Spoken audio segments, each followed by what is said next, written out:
السلام علیکم پاکستان، حمید نقیبی آپ کی خدمت میں حاضر ہے۔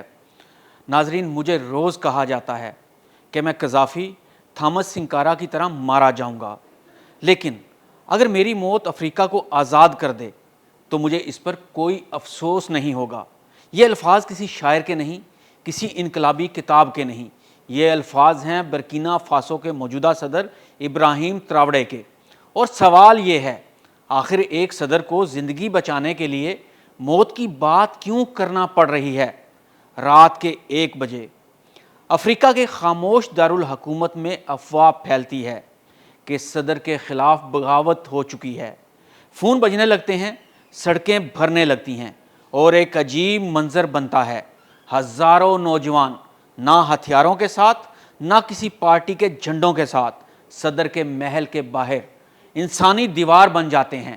یہ کوئی عام بغاوت نہیں تھی، یہ ایک ایسے شخص کے خلاف تھی جس نے ایک ایسا سوال چھیڑ دیا تھا کہ جو طاقتور لوگ سننا نہیں چاہتے تھے۔ افریقہ کا سونا آخر افریقہ کا کیوں نہیں ہے؟ کیا ہم غلام ہیں؟ بس بہت ہو گیا، نکلو میرے ملک سے، میرے ملک کو آزاد کر دو، میرے نوجوانوں کو آزاد کر دو۔ اور یہ الفاظ طاقتوروں کو پسند نہ آئے اور انہوں نے ملک میں بغاوت کروا دی۔ لیکن سلام ہے برکینا فاسو کے نوجوانوں کو جو بغاوت کی راہ میں سیسا پلائی دیوار بن گئے۔ جو ہی افواہ پھیلی کہ صدر خطرے میں ہیں، واگا ڈاگو کی گلیوں میں نوجوان نکل آئے، نہ کسی سیاسی جماعت کے کہنے پر، نہ کسی سرکاری حکم پر۔ یہ وہ نوجوان تھے جنہوں نے تراوڑے کو اپنی آواز سمجھا تھا، وہ نوجوان جنہوں نے پہلی بار کسی صدر کو غیر ملکی طاقتوں کے سامنے کھڑا دیکھا تھا۔ اور منظر یہ تھا، ہزاروں لوگ صدر کے محل کے باہر ایک انسانی حصار بناتے ہیں، نہ نعرے نہ ہنگامہ، صرف ایک پیغام، ہم یہاں ہیں۔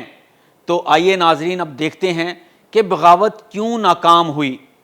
ناظرین، یہ بغاوت اس لیے ناکام نہیں ہوئی کہ منصوبہ کمزور تھا، یہ اس لیے ناکام ہوئی کیونکہ فوج مکمل طور پر تقسیم نہیں تھی، عوامی حمایت بغاوت کے ساتھ نہیں تھی، اور سب سے اہم، نوجوان خوف سے باہر نکل چکے تھے۔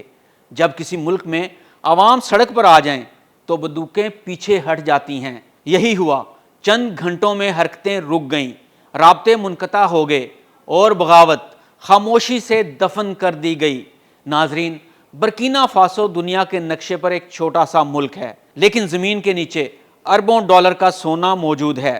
سوال یہ نہیں کہ یہاں سونا ہے یا نہیں، اصل سوال یہ ہے، یہ سونا کن کی جیب میں جاتا ہے؟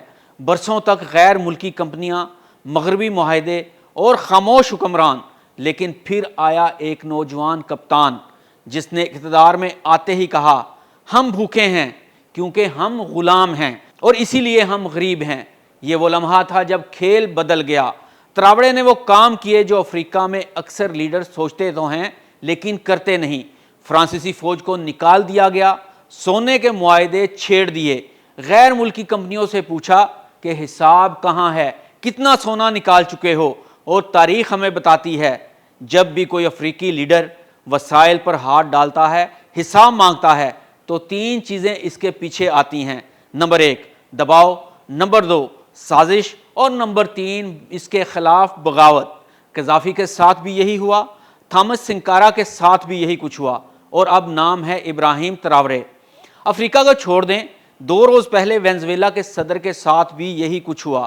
جس ملک میں بھی کوئی عوام کے بارے میں سوچے گا اور وسائل اپنے لوگوں پر لگانے کی کوشش کرے گا، عالمی طاقتیں انہیں سبق سکھانے کے لیے اٹھ کھڑی ہوں گی۔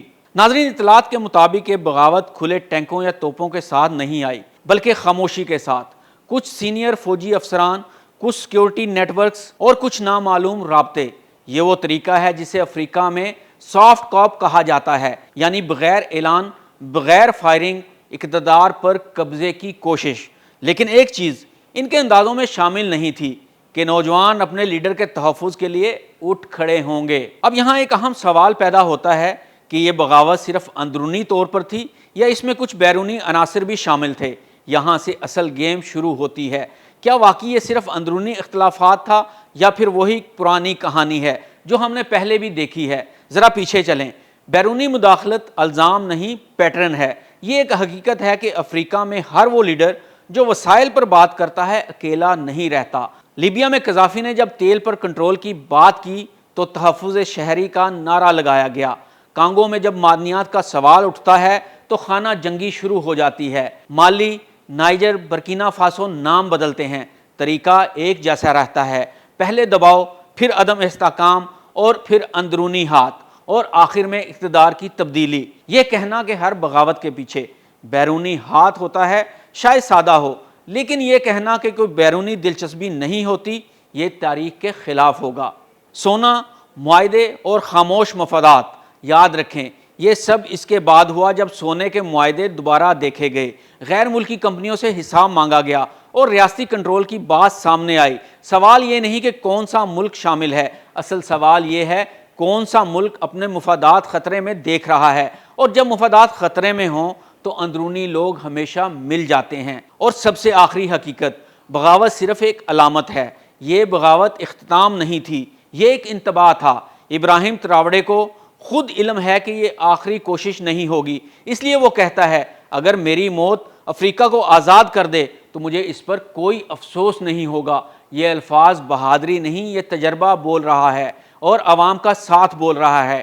اب سوال یہ نہیں کہ اگلی بغاوت کب ہوگی، سوال یہ ہے کیا افریقہ اس بار اپنے لیڈر کو بچا پائے گا یا پھر سونا ایک بار پھر خون سے ہی خریدا جائے گا۔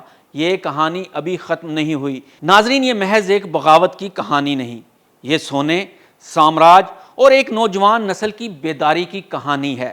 سوال یہ نہیں کیا تراوڑے زندہ رہے گا، اصل سوال یہ ہے کیا افریقہ کو اپنے سونے کی قیمت ہمیشہ خون سے ہی ادا کرنی پڑے گی۔ حمید نقیبی کو اجازت دیجیے، اللہ حافظ۔